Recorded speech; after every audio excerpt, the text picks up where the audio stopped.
In today's video, I'll show you how to reply all in Yahoo Mail so everyone in the conversation stays informed. Start by opening your browser and going to Yahoo Mail. Then sign in to your account.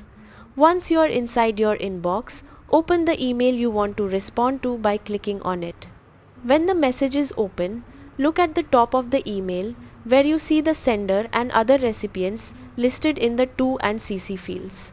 If there are multiple people included and your response needs to go to everyone, you'll want to use Reply All instead of a regular reply. Now look for the Reply All icon. In Yahoo Mail, this is usually shown as a double arrow. You'll find it near the top of the message toolbar and sometimes again at the bottom of the email. Hover over the icon if you're unsure and it will display a label that says Reply All. Click Reply All.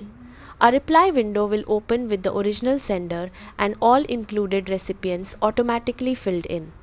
Before typing your message, quickly review the To and CC fields to make sure everyone listed should receive your response.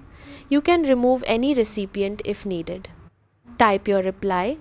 Keep the subject line unchanged so the thread stays organized, and attach any files if necessary. Once you've reviewed everything, click Send. That's it. Your message will now go to the original sender and everyone else included in the email chain, keeping the entire group updated.